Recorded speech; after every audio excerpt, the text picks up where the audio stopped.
And Harness Breeders New South Wales have a new committee, some new faces, I believe, Jackie. We do, Stuart, and it's great to be on Trots TV for the first time as a committee member of Harness Breeders. We do have a new committee this year, and we're being led by Darryl Kell. It's his first year in the role of president, and he's ably assisted by Darren Ray from up at Medowie.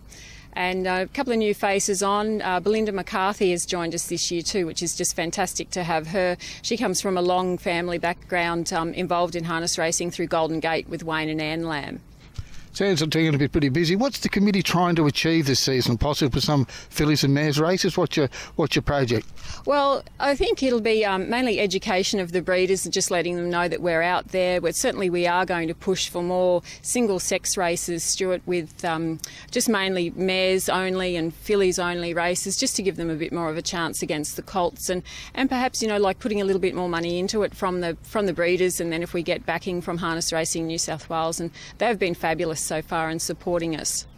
With that in mind, Jackie, what's the bonus race scheme, and when is the next opportunity for someone to win a race? It's a really exciting incentive that's just been launched this race season, and to be part of it you just need to be a financial member of the Breeders Association, and you can still jump in as long as you pay by the 30th of November for this season.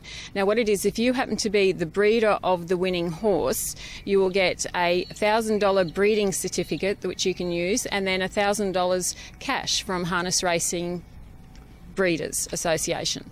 I know you're very busy. Another thing that comes into light as well is the foaling alarms, and I believe they're available for hire from the Harness Breeders New South Wales. They certainly are, Stuart, and this, I just cannot tell you how important it is that when you've invested so much time and money into getting your mare in foal and you've waited 11 months and 4 days for this precious little bundle to arrive, don't drop the ball right now. You know, invest in one of these foaling alarms. I think the minimum charge is only $50 for a week's hire. It's just such a great idea, and it saves you sitting out there all night and every night waiting for the mare to foal. Just simply attach the alarm to the mare's head stall. When she lays down flat for 10 seconds, the alarm goes off, you run out there and deliver a safe foal.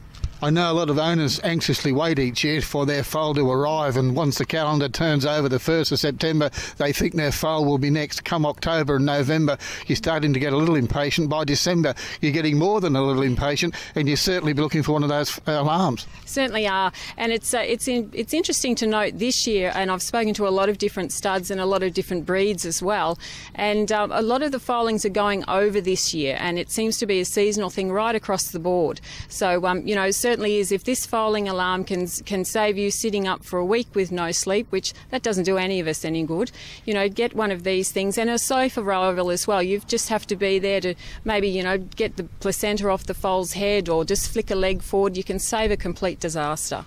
I know you spoke about seasons and being late or early. This season looks to me as though it's been an exceptionally good season as far as the growth of grass is concerned. The mares look magnificent out at Success Stud, as they would in other studs around New South Wales. They do. It has been a marvellous year, and I spoke with Diane Woodhouse the other day from Euroby. I actually caught her in the car on the way to the airport to drop off some transported semen. They're just delighted with the season that they're having over there. They've had some lovely colts on the ground by Caribbean Blaster, and this year they're busy with the other stallion, the Colonial Stallion, Fly Like an Eagle, which is, just before you go on, Stuart, which is also part of the breeders' incentive offered by Harness Racing New South Wales. I also caught up with Graham Hando during the week, and he's having a busy season up there. It's been wonderful for him, you know, rain-wise, and then with his crop, and he's hoping next week that he'll actually be getting on the header. So, you know, breeders, we're all busy. We've all got different genres happening as well. And just on a personal note, from the breeders, we would like to wish Doug Moore all the best in his recovery. We hope that all goes well. And Melanie and Ben, they're holding the fort up there at Brooklyn Lodge. So we wish them all the best. Again, Jackie, thanks once again for coming along here this morning, and we look forward to talking to you in the next few weeks as we get closer to the Australian Pacing Gull sales. Thank you very much. And anyone that's after any more news about the harness breeders, just log on to their website, which is harnessbreedersnsw.com.au. You'll find all the information there. Or if you see a committee member somewhere, just grab them, have a bit of a chat, and they'll help you with any questions that you may have. Jackie, thanks very much, and we'll look forward to seeing you again soon. Thanks, Stuart.